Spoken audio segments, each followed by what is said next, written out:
hope I learned something. I hope I learned something. I hope I learned something from the stormy seas, from the brightest days, from the darkest nights, from the sunny days.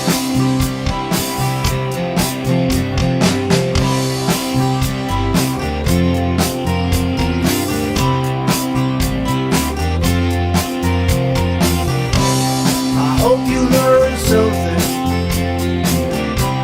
I hope you learned something. I hope you learned something from the stormy seas, from the brightest days, from the darkest nights, from the sunny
Howdy, howdy, howdy. Welcome to the daily All Hat No Kettle News Rodeo. I'm your host, Hat. Hello, Trovo, DLive, and YouTube. Not necessarily in that order of preference, of course. Let's get this out of the way, you guys. I'm playing hurt. I have not gotten a decent night's sleep really since Monday. If it doesn't break soon, I may wind up missing a show tomorrow. Honestly, I'm having a hard time focusing right now. I hate talking about myself like that, but I need to let you guys know what's going on because you count on me, and sometimes I just can't be there. It pains me to admit that, but it's true. But anyway, hello also to our replay viewers, especially those of you on Rumble. Very nice to have you. And by the way, feel free to leave comments.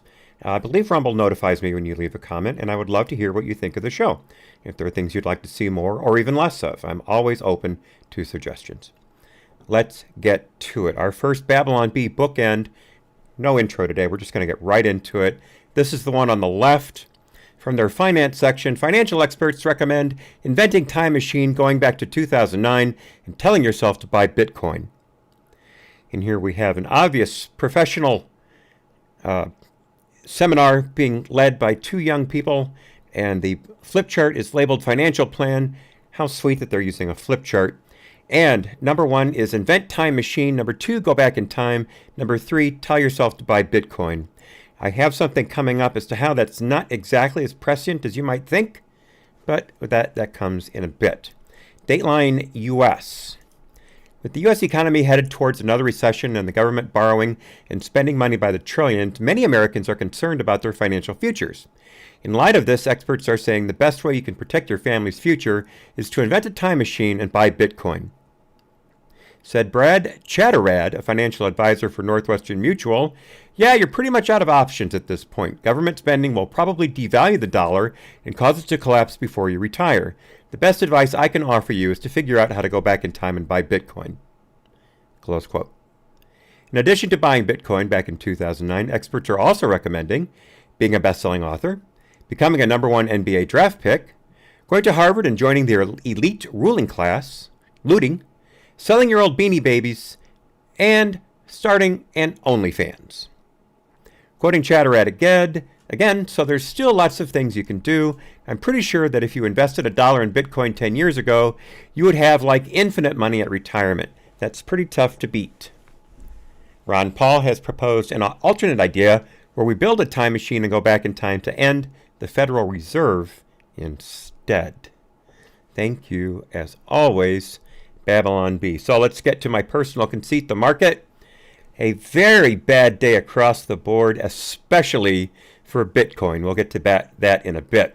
The Dow, S&P 500, and NASDAQ were all almost down identically at just under 1%.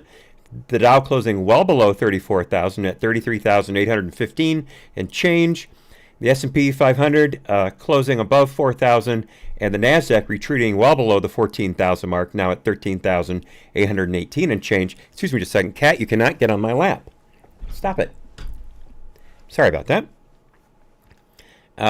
Crude oil is the only option that gained today, showing just under 0.5% climb, closing at $61 and currently I shouldn't say closing, it's still trading, $61.60 per barrel of West Texas Intermediate Sweet Crude. The big thing today, though, is Bitcoin. Bitcoin is cratering. It is currently at 52,487 and change. That is down from a high in the last few hours of, let me get it here. I had it just a second ago. Right around 56,000, 56,000. Here's the interesting thing about Bitcoin today. I've been paying attention to the trading as I've been putting the show together. Earlier, last night, the trading was as low as a volume of around 50. Now, let's not get into how many trades per second that is or anything like that. Let's just use this as a benchmark. That volume was 50. At one point today, at 11 o'clock, the volume was, let me get it here, 11 o'clock. Come on, Hat. You can do it. You can do it. It's called 11. Right? Come on. Right here. Volume went from 50, 7 o'clock last night, to 11,050 and change. That is a massive amount of trading. An absolute massive amount of trading. Now, I have something about Bitcoin coming up. Two things, actually. No, pardon me, just one thing. But first, here's an article regarding the Dow diving today. Dow dives 322 points on Biden tax hike report, and climate pledge. Now, you may have heard that earlier today, 46 Asterisk himself said that we were going to cut carbon emissions by 50% in 9 years. But he had absolutely zero plan as how to do it. Well, the only way you can do that is to basically stop burning natural gas, coal, and oil by half of what we're doing now, and either make more windmills and solar farms than there is land in Texas and Alaska combined, or, I should say Alaska and part of Texas combined, or we build a bunch of nuclear plants, or a small combination of the two. That's the only way possible. And if we cut oil production and natural gas production by that much within 9 years, this economy is going to collapse. It's absolutely going to collapse. The world runs on the petrodollar. It has since the 60s. The only thing that's keeping billions of people away from shivering to death in their homes at night or during the day, depending on the climate, are fossil fuels. There is no way you could put up a solar farm in Norway that would heat people's homes. It doesn't work that way. So this is insanity. This is pure insanity. And as Electric Dog puts in the DLive chat, it's complete nonsense. I couldn't have said it better myself. All right, so let's touch on Bitcoin real quickly. Also today, Bitcoin's share of cryptocurrency market dips below 50% for first time in 3 years. Ether is up to a 14% share of the total market cap now. Right now, Bitcoin's market cap is just above $1 trillion, or at 48% of the $2.13 trillion market cap for the entirety of the cryptocurrency universe. And there are currently, in case you didn't know, 6,816 different types of crypto out there. I had no idea until I looked at this. No idea whatsoever. Over 6,800 types of crypto out there. Now, of course, the big one people have been talking about recently is Dogecoin. Let's not forget, Dogecoin is a joke. It is a literal joke. It was invented by someone to just poke fun at the Bitcoin craze.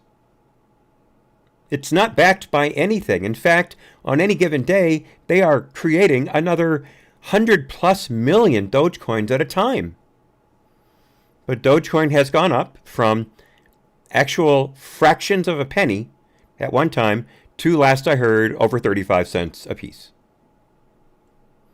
I don't know how you could sell it. I really don't. I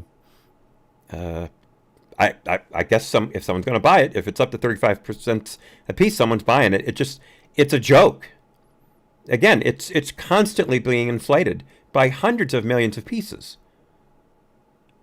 But that's blown up. You remember Elon Musk had the famous Dogecoin tweet some weeks ago. So I don't know, you guys. I don't know. But one more thing about this. This article from Red State by Sutton Motley, could be Seaton for all I know. Sorry, Motley, if I'm pronouncing your name wrong. But this article was sent to me by Picasso Knows earlier today. I'm not going to have time to go into it in full, but it is a very good breakdown of the kind of cronyism that's been happening between the SEC, the Securities and Exchange Commission, and certain parts of the crypto market, and especially how they've been helping China. Now, for instance, China, some years ago, took over what's known as the hash mark in crypto, which is the speed at which, Bitcoin, the speed at which Bitcoin is traded is entirely dependent upon Chinese systems, because China basically cornered the market on crypto mining. And they have so much firepower, so much computing power dedicated to that they're setting the time frame as to how quickly Bitcoin is traded. And this article talks about the revolving door between the SEC and Wall Street and firms that are directly related to the bloom in Chinese crypto attempts to take over world currency. You remember, China is the only world government that introduced its own digital currency. No other government has done that, just China. And they want that to become the global standard. They want to replace the dollar with Chinese digital currency ultimately. And they're doing all they can to do that. And this article, again on redstate.com, it's from today, you can find it easily from this morning, talks about how people have moved from the SEC into high-end jobs on Wall Street, and also things that they've done to smooth the way for their Wall Street cronies, including completely submarining what had at one time been the only U.S.-based cryptocurrency. I had not heard of this before. But this was known, let me find it here for you, as XRP. And it was created by a U.S. company called Ripple. Now, you may or may not know, according to the SEC, crypto is not a commodity. It is a currency. Commodities are very highly regulated. Currencies are not. Currencies are more freely traded. But the SEC also said, back in, I believe, 2015, that the Ripple release of XRP was the release. I said commodity, I meant security, pardon me. The release of the Ripple XRP was the release of a security, and therefore was subject to massive regulations.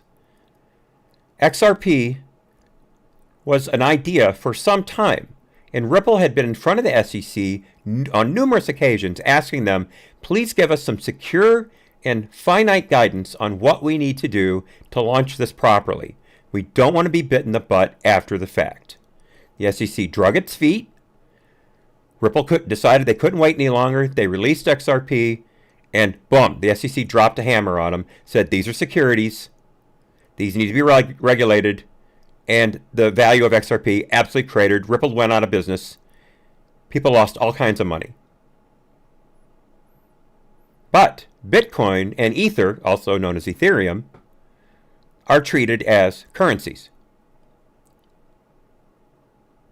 And gee, go figure, these SEC guys wound up on the boards of big-time trading companies that have big-time assets in Bitcoin and Ether. One of them was even being paid by his former firm, his former Wall Street firm, while he was on the SEC. He was making almost $2 million a year from the firm while he was a government employee. Now, some of this happened during the Obama administration. Some of this happened during the Trump administration. I'm not going to hide that from you. The two main guys in this were appointed under Trump. But you need to know this kind of stuff, you guys. This is important. Moving right along. Unfortunately, China's all over the news today. All over the news.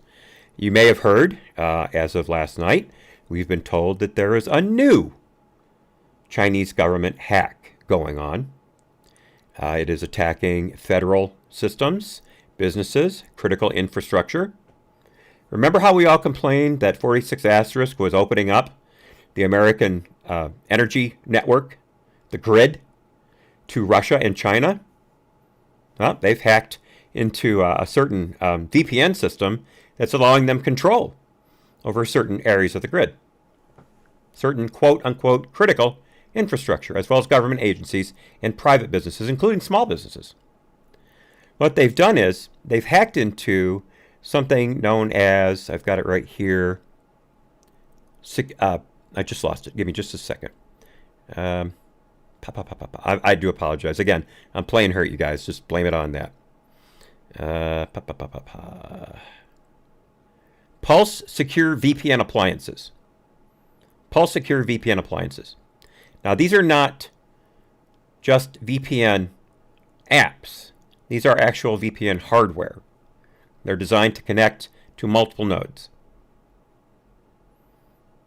And I tried my darndest to find out where these things are made, and I spent a good 20 minutes, and I couldn't find it. No matter what I did, I could not find any reference to where these things are actually constructed. There's a very strong chance the company's based out of California, I think Palo Alto. There's a very strong chance these are built in China, which would make perfect sense. Because all the Chinese have to do is put a little secret back door into these things, and they can step in anytime they want. So now we've got two serious Chinese hacks going on in this country right now. And then we've got the SolarWinds hack from last year, which we were told is probably Russia, but we don't know for sure. I've yet to see any definitive statement on that yet. According to U.S. Cybersecurity and Infrastructure, the breach was, quote, affecting U.S. government agencies, critical infrastructure entities, and other private sector organizations. They also said The breach affected dozens of organizations, including government agencies, financial entities, and defense companies in the U.S. and Europe. We suspect these intrusions align with data and intelligence collection objectives by China. Per Carmichael, the hackers bypassed the multi-factor authentication on pulse-secure devices to access the as-yet unnamed victims' networks, accessing these sites, quote, for several months without being detected. We believe that multiple cyber espionage groups are using these exploits and tools, and there are some similarities between portions of this activity and a Chinese actor we call APT5. So let's get into the weeds a little bit on this stuff. I got an article pulled up here from healthitsecurity.com. And for those of you wonks on computing systems, this is going to make more sense to you than some. But I think, again, it's important that we know as much about this as we can. So what they've done here is these threat actors, this is an article by Jessica Davis on the platform I just said, threat actors are exploiting multiple vulnerabilities found in certain Pulse Connect secure appliances. And it lists the different appliances. I should say the 4 flaws that are being referenced right now. Continuing with the article, patches were issued for the first 3 flaws in 2019 and 2020. Here's the important part. But some organizations have failed to apply the software updates. A successful exploit allows the attacker to install web shells onto the devices to proliferate across connected devices and maintain persistence on the network. The known web shells enable a host of nefarious activities, such as we just mentioned, authentication bypass, multi-authentication bypass, password logging, and persistence through patching. And as we all know, people are prone to reuse passwords. So when you're password logging, you're probably opening up the door to a lot more than just that particular system. In fact, I would guarantee it. And hello, Laura. Very nice to see you. Laura Weekly says in the chat that chips were most likely made in China. Chance of that, yes. Although I think we get the majority of our chips from Taiwan, although that pipeline has gotten severely restricted over time. I've covered the stories where Detroit has had to cut back on producing certain trucks because they don't have the computer chips in there for the emission systems. Thump25 Thumper in the chat makes it perfect. For goodness sake, use a password program, peeps. There you have it. There you have it. I will not say how I handle my passwords. Let's just say could be better. Could be better. I'll leave it at that. All right. So we've got China spying on us. But this is the article I teased for the YouTube section of the program. Not just China, folks. Remember when we were told that the NSA was basically logging all of our phone calls, all of our library checkouts, all of our web browser hits, and storing them on massive server farms, and never being once able to really stop any threat based on the information they were collecting? And then ultimately it was such a failure that they just disbanded the whole program? Well, turns out it wasn't just the NSA involved. The U.S. Postal Service is spying on us, you guys. The U.S. Postal Service. Got an article here from Yahoo News, written by Jana Winter. I hope I'm pronouncing that right. Excuse me. Forgot to turn off the ringer. The details of the surveillance effort, known as ICOP, or Internet Covert Operations Program, have not been previously made public. The work involves having analysts trawl through social media sites to look for what the document describes as, quote, inflammatory postings, then sharing that information across government agencies. Yes, folks, the USPS is running a program that tracks and collects your social media posts. Now, you may or may not know, the Postal Service does have a inspection service. And those are basically the post office cops. And they're supposed to do things like investigate mail fraud, interference with delivery of the mail, things like that. Threats to postal workers. Stuff directly related to the U.S. mail and its functioning. But for some reason, they came up with ICOP I'm sure they spent a lot of time coming up with that acronym. And ICOP has been tracking posts on Parler and Facebook and Twitter and other places, I'm sure. We just know about a few of them. Telegram also. And these hits are being distributed throughout DHS. Now, the question is, now, according to this article, one of the main focuses from ICOP was March 20th, which was known as Worldwide Rally for Freedom and Democracy Day. And there were supposed to be groups gathering across the globe on March 20th to protest anything from lockdowns to 5G. And, of course, we know, really didn't happen. There was no mass movement on March 20th. It didn't happen. But ICOP was actively collecting posts on this and distributing it across DHS. Now it says, right here, quoting them themselves, no intelligence is available to suggest the legitimacy of these threats, including seeing the event as an opportunity to engage in a fight and to do serious damage.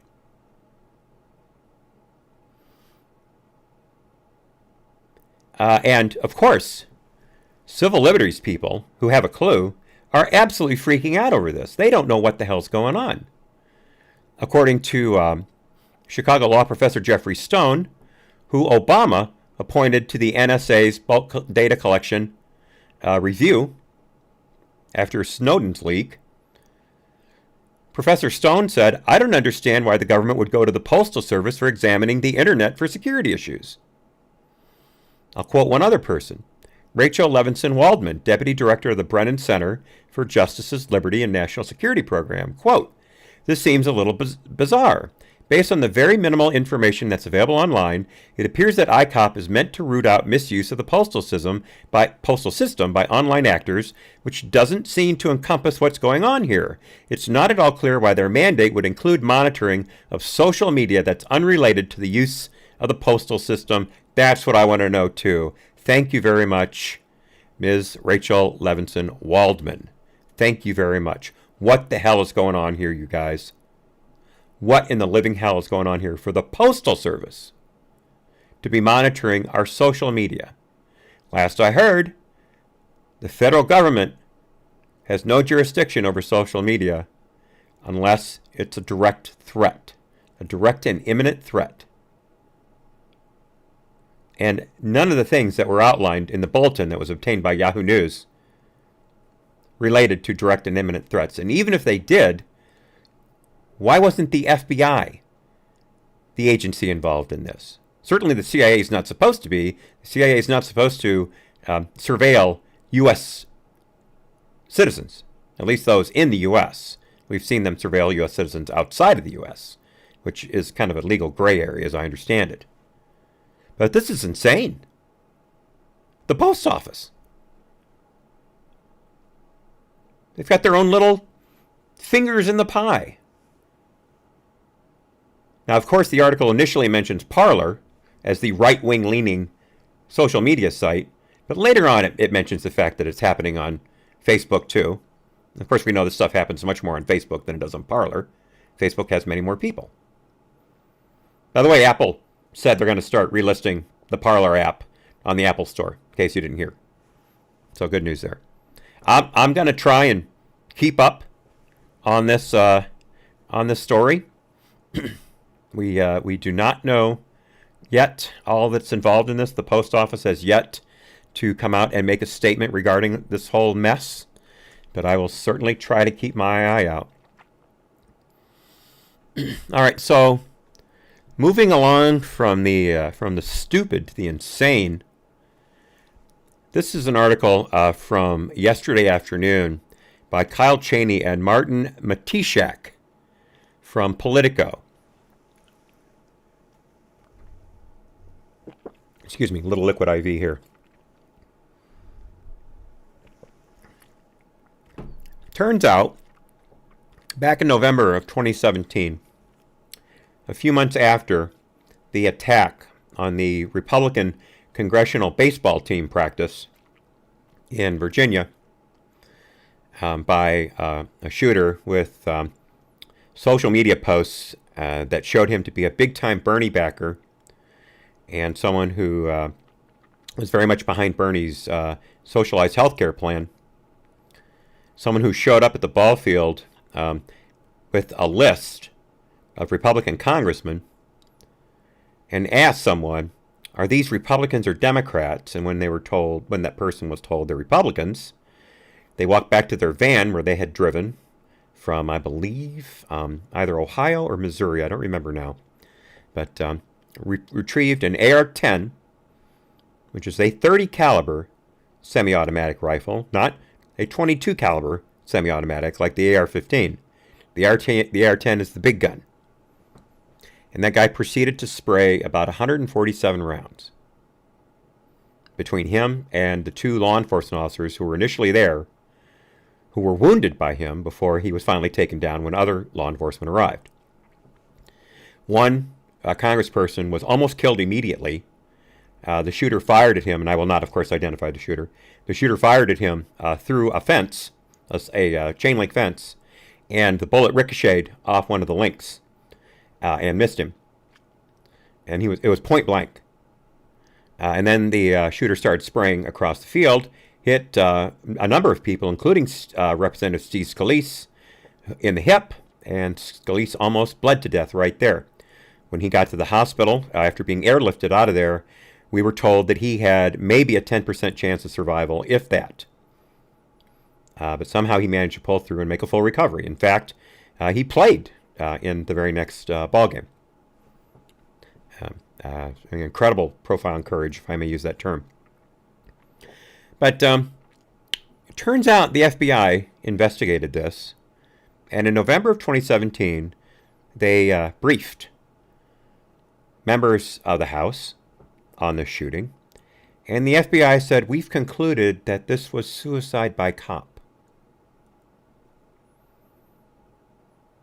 Now, basically everyone else had determined, including the NSA, that this was a terrorist act. But the FBI, under, believe it or not, then James Comey, Andrew McCabe was deputy director. FBI under Director James Comey determined that it was I take that back. It was Andrew McCabe. Comey had been fired by then. Andrew McCabe determined that it was suicide by cop. Now, one of the Republicans replied, it doesn't take 147 rounds to be a suicide by cop. You walk out, you pull a gun on a police officer, and then you die. That's suicide by cop. He tried to kill a bunch of us. And there were only 2 police officers there, and they only had handguns. Again, this guy had an AR-10. One of those things can take you out from 200 yards.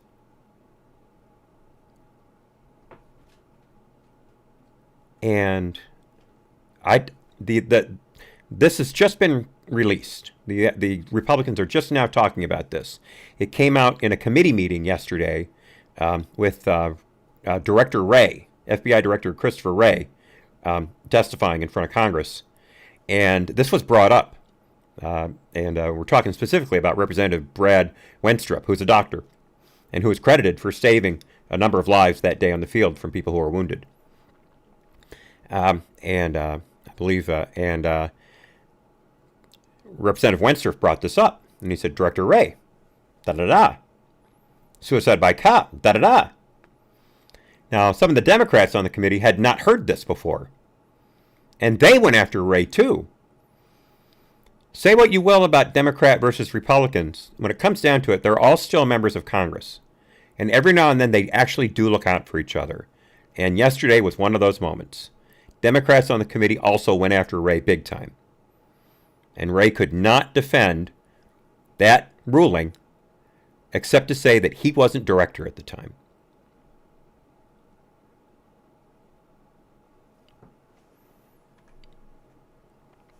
I I do not know what the hell's going on here. By the way, the FBI never published that report. It was only issued privately to members of Congress. All right. Some state news. And then we've got some international news to follow up to end the show for the YouTube segment. We've got another Dakota governor voting down, or I should say vetoing, a transgender ban on student athletics in their state. And we're talking North Dakota Governor Doug Burgum. And article here from the Epoch Times by Janita Khan. And yesterday, Burgum vetoed a bill that bans transgender biological male athletes from participating in female sports.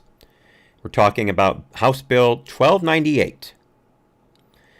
Now, he had a few reasons for this, a couple of which I agree with, and a couple of which I think are completely bogus. Now, as you know, South Dakota Governor Kristi Noem was absolutely destroyed by the right, for the most part, for her vetoing a similar bill in her state, because she felt that that bill, as it was written, if it was signed into law, would open up the state to a massive lawsuit from the NCAA, and they would lose. So she's seeking to build a coalition of states to band together and then fight against the hegemony, easy for me to say, of the NCAA when it comes to collegiate athletics and where the venues are located, who can compete. Because if the NCAA wanted to, if Noem had signed that bill, they could have said, okay, no North Dakota school can ever again compete in an NCAA sanctioned event. Boom, they would have kicked them right out. So I think Noem made the right call. She took a lot of heat for it, but I still think she made the right call. But Governor Burgum in North Dakota screwed up. Screwed up, in my opinion. Now, he had a couple good points, as I said. One, the bill does not apply to tribal or privately funded schools. So it could create a potential unlevel playing field. Okay, that's perfectly fine. Perfectly fine. I got you there. But this is where he went off the rails. And I'm quoting. He said the North Dakota High School Activities Association Board already has regulations in place for transgender male athletes who wish to participate in girls' sports, including requiring the student to undergo testosterone suppression treatment for a full calendar year before they are eligible to compete. The governor added, if a question should arise related to a transgender student in athletic competition, the NDHSAA, parents, child, their health care provider, their school, and their coaches are in the best position to manage that unique situation, especially given the child's right to privacy. This is not about right to privacy. It has nothing to do with right to privacy. This is all about biological males dominating female sports, in direct contradiction to Title IX. Direct contradiction to Title IX. That's not the main point, though. The reference to testosterone suppression. I read you an article just the other day by a very highly rated British medical journal that stated unequivocally that testosterone suppression for a year is not a guarantee that a biological male will not totally dominate in a female sport. The thing is, puberty. If you go through puberty, when testosterone's at its peak, you have more muscle mass, you have greater bone density, you have greater lung capacity, and you have, if I'm not mistaken, a stronger heart. All of these things are direct and unequivocal biases against women when it comes to competing in sports. And all the testosterone suppression in the world cannot change what you went through during puberty. It's physically impossible. So Governor Burgum here has no clue what he's talking about. None whatsoever. Another governor who has not read the science. Or at least has people in his administration who are willing to read the science and bring it to him. Laura Weekly says quite correctly in the chat, because your cells will be the same when you die as when you were born, no matter what repressive drugs you take. Exactly, Laura, exactly. Thank you. I mean, if we're talking right to privacy, if I may touch on that again for a second, then there would be no determination if you were trans or not.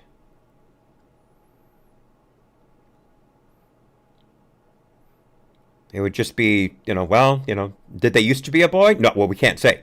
We can't say. They say they're a girl now, so we have to go with that. It makes no sense. It makes no sense. I'm tired of this.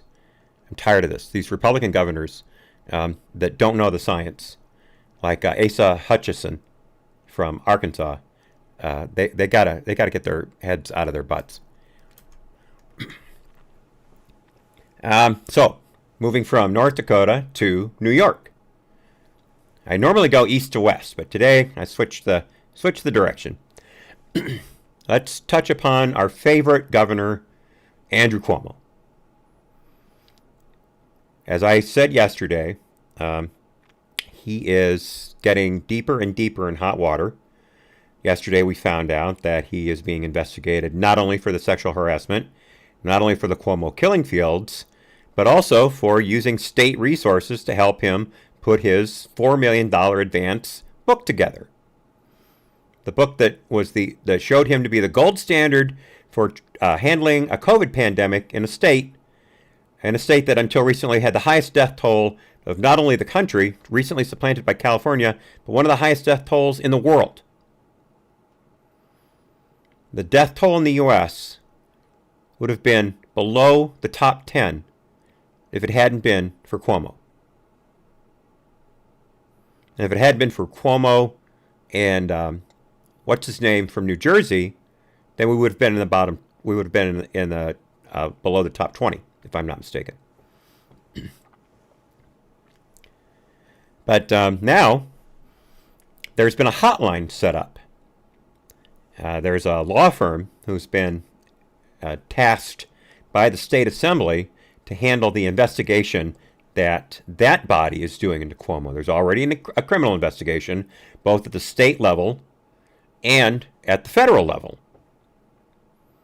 The federal level specifically regarding the withholding of nursing home death numbers last year, when the federal government was first responding to calls for Cuomo's administration to be investigated for their policy of forcing COVID-positive patients into nursing homes, long-term care facilities, and developmentally disabled centers with no provisions whatsoever for quarantining or for refusing to bring them in, thereby leading to, at least, according to the Empire Group, 1,000 extra deaths in New York facilities, at least. And I believe right now the count is somewhere around 15,000 plus. So this legal group, it specializes in white-collar crime. I'm sure they have a lot of work to do in Albany, because Albany is one of the most corrupt areas in the U.S. as far as government corruption is concerned.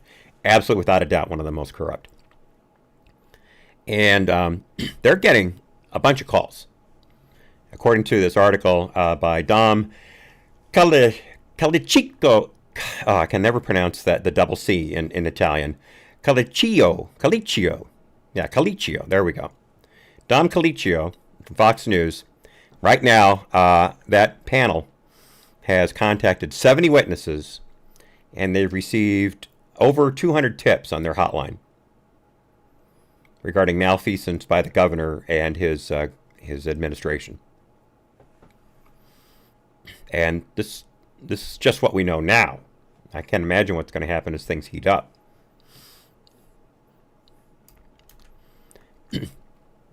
All right. Moving on to international stuff. First off, justthenews.com. As you may know, Picasso and I recently became subscribers to justthenews.com, John Solomon's excellent site.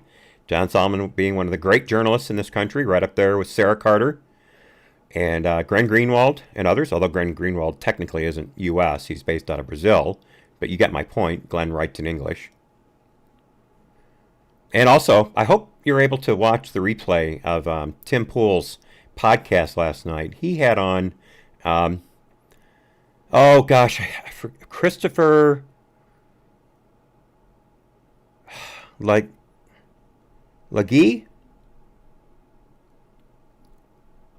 I think it's Legee. He's a great journalist. He works out of Michigan now. He used to work for the New York Times, and he also worked for Fox. He's written several books. In fact, his columns have been, a number of his New York Times columns have been memorialized in book form, and it was recently released in Polish. A very, very smart man, very, very interesting, and very fun guy to listen to. He's a real character, a true old-time reporter.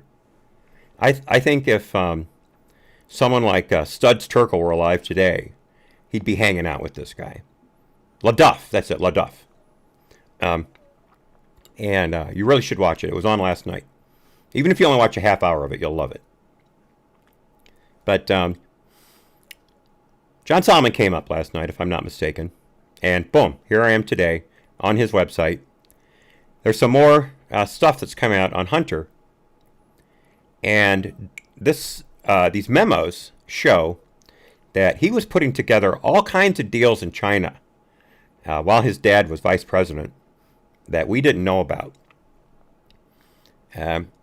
Digging into the article here, written, by the way, by Seamus Bruner and John Solomon, who collaborated on their last book on the whole Uranium One Rosatom debacle under Hillary Clinton. Great book. I read it. But Hunter was interested in such things as building a SeaWorld theme park in China, getting Beijing to invest in an NBA arena in America, and he was also involving a Chinese state-owned bank, former Obama ambassador to China, Gary Locke, and one of then Vice President Joe Biden's closest aides, his former body man, Francis Fran Person. Let me just detail one of these for you.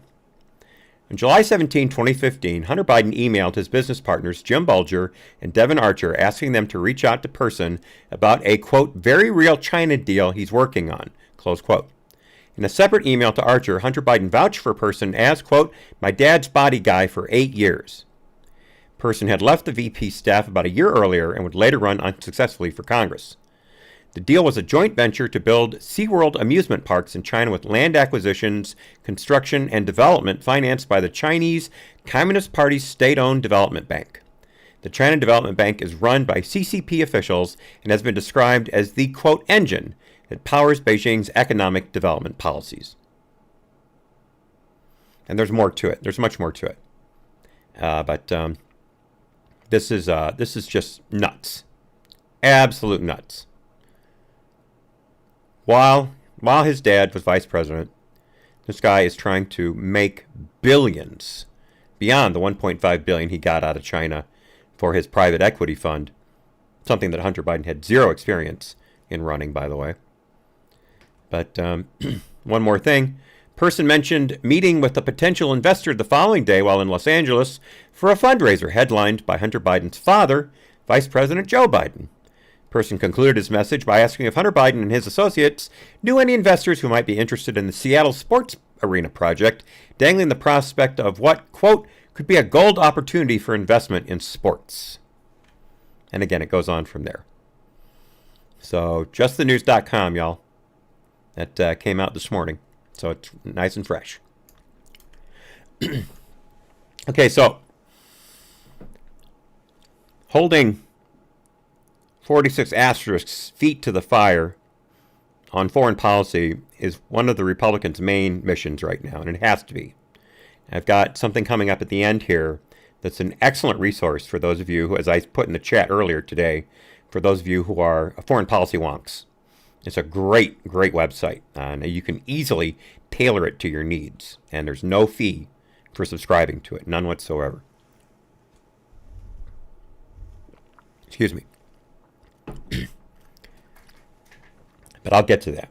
Right now, I've got some things going on regarding Iran specifically. As you know, I've covered this. This administration is seeking to release billions of dollars of Iranian funds that have been held in other countries' banks and getting them to Iran in order to get them to the table to re-enter something approximating the crappy 2015 JCPOA, although Biden calls it the JOPCA for some reason. Sorry, I got a cat. I got a cat making noise. But what? Hang on a second. What?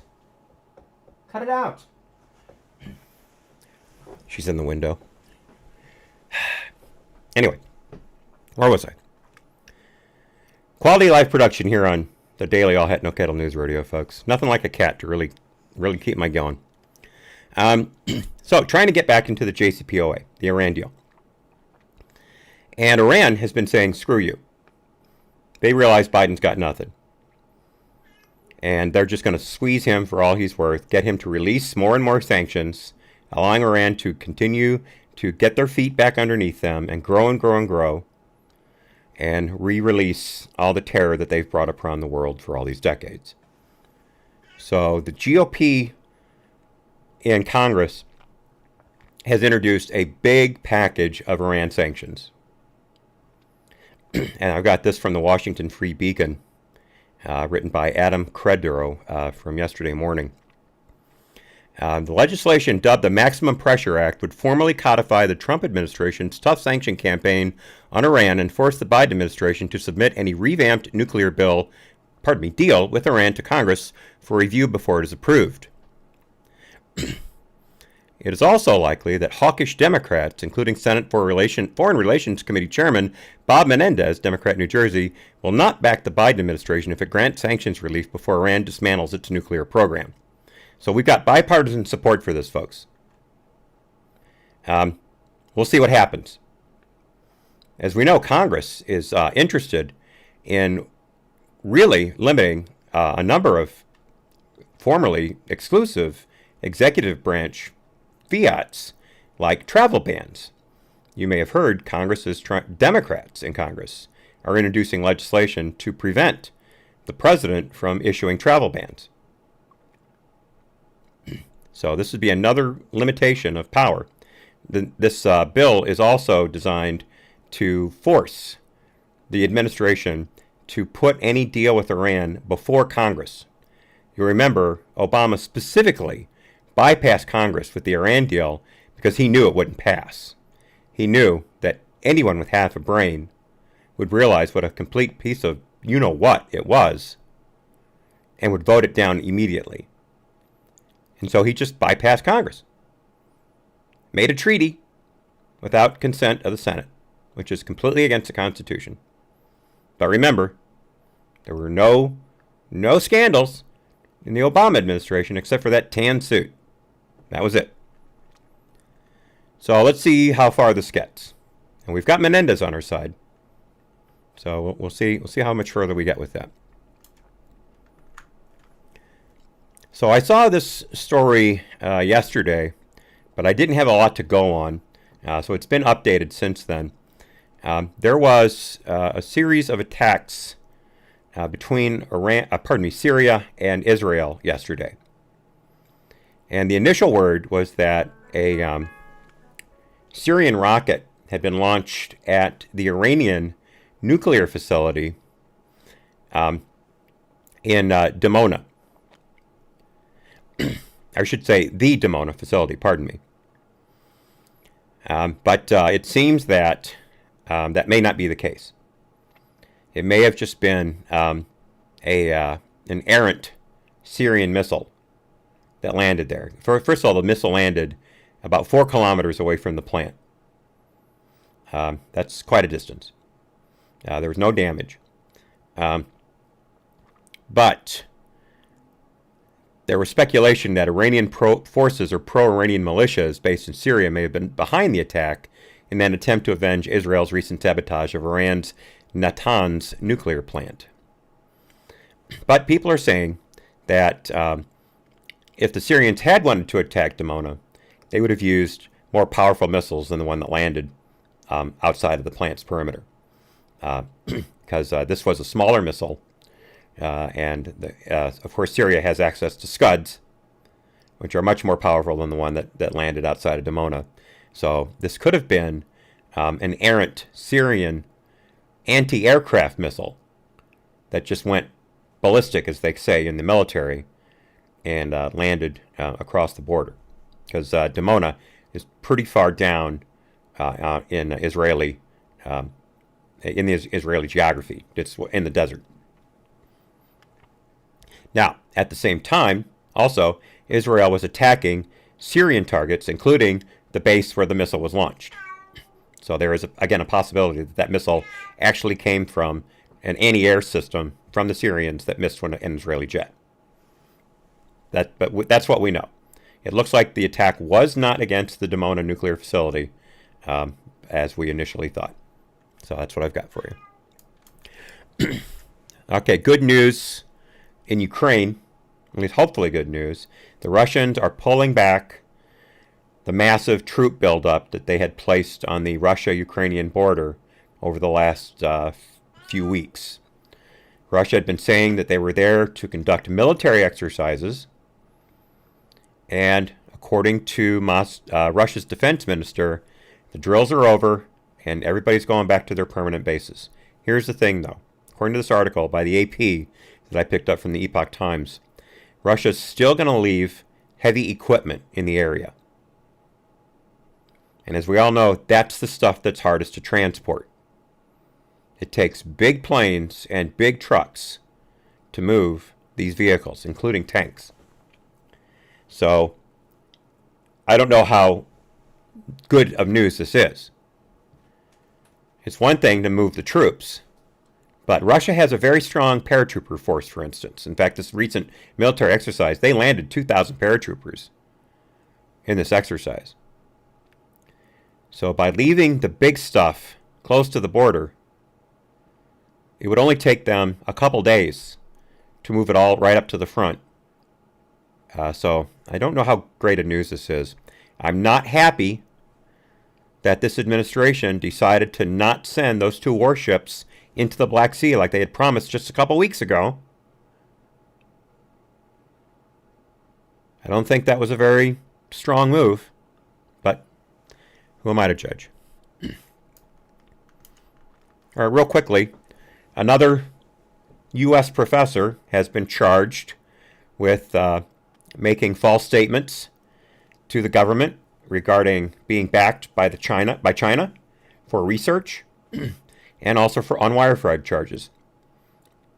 This guy's name is Ming King Zhao, and he's accused of defrauding the National Science Foundation for $151,000 in change by concealing the support he was receiving from the Chinese regime. He was getting money from both the CCP and from a Chinese university where he was listed as a lecturer. This guy's been with Southern Illinois University, go Salukis, since 2000. And he's been accused of lying on several statements, not including a grant application that he filed in September of 2018 without informing the school that he was receiving a grant from the Natural Science Foundation of Guangdong Province, China. And he allegedly failed also to inform NSF that he was on the payroll of Shenzhen University, which is a public university in that same province, and that he had already committed to teaching and conducting research at Shenzhen from 2018 to 2023. So he's looking at up to 20 years for each count of wire fraud, and the false statements, that's a maximum sentence of 5 years. So we'll see where that goes. All right, real quickly, and we'll be out of the YouTube block. I found this really pretty much by accident today. This is from a group called the Foundation for Defense of Democracies. And you can find it at www.fdd.org. And I'm going to give you the link in the chat. I put it in there earlier, but I want to do it again. Let me put it in the 3 chats here. Actually, I don't need to put it in Trovo chat. It's already there. I haven't had anybody in the Trovo chat today, so I don't need to do that. What the heck? I'll send it. It's already pasted in there. So there it is in Trovo chat. There it is in the DLive chat. And there it is. Hey, Michael. I'm sorry I missed you when you came in. I do apologize for missing you. The YouTube chat is the furthest one away from me, and I never see it. But thank you so much for being here. But anyway, so there it is in the YouTube chat. This is an excellent resource. Now, here's specifically I wanted to show it to you. This group keeps track of the current administration's foreign policy initiatives, and it rates them, and it does analysis of them. And so here's what I want to point out to you. They have 4 categories: trending positive, trending neutral, trending negative, and trending very negative. And I'll just do the math for you right here. Right now there are exactly 4 with this current administration that are trending positive: cyber, Europe, Russia, and Turkey. Trending neutral: China, Korea, and Syria. Trending negative: arms control, defense, the Gulf, Israel, international organizations, Indo-Pacific, and Lebanon. And then trending very negative: Iran and Sunni jihadism. Please take the time to get into this group if you at all like foreign policy. It is really something special.